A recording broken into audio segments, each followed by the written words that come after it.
Salut, j'espère que vous allez bien. Aujourd'hui on se retrouve pour une vidéo pour parler de la mise à jour V77, plus particulièrement pour vous expliquer les problèmes de cette mise à jour. Et si par chance vous n'avez pas encore fait cette mise à jour et que la notification apparaît sur votre casque, mieux vaut attendre avant de la faire. Et dans cette vidéo, je vais vous expliquer pourquoi.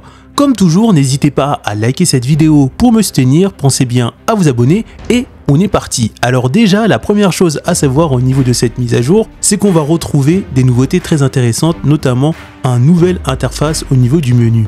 Mais malheureusement, on retrouve des bugs, des problèmes qui ont été signalés par les bêta-testeurs de la mise à jour V77 qui malheureusement sont toujours visibles avec la version finale de la mise à jour V77 qui va être distribuée pour tous. Et donc, André Bosworth, directeur technique de chez Meta, a publié une vidéo où il répond à tous ces problèmes et signalements de la mise à jour V77. Il explique que les problèmes seront corrigés et qu'un contrôle de qualité renforcé sera mis en place. Et donc, les problèmes rencontrés sont limitation d'FPS en mode économie de batterie, des coupures audio en mode pass-through, des grisaillements en audio, des blocages Media Codex et des problèmes pour jouer en PCVR, notamment avec Virtual Desktop.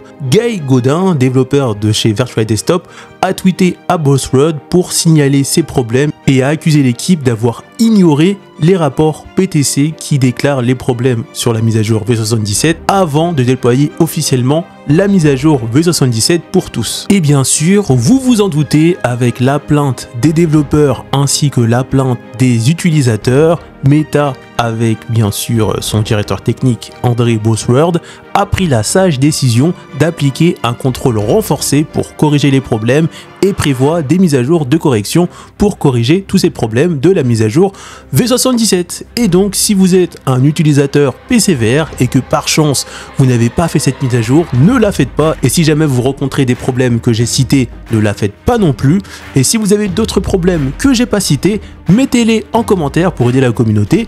Donc voilà, on arrive à la fin de cette vidéo. N'hésitez pas à liker cette vidéo pour me soutenir. N'hésitez pas à me dire en commentaire ce que vous pensez de cette vidéo. Si vous avez fait la mise à jour V77, dites-moi les problèmes que vous avez rencontrés et on se retrouve pour une prochaine vidéo. À plus!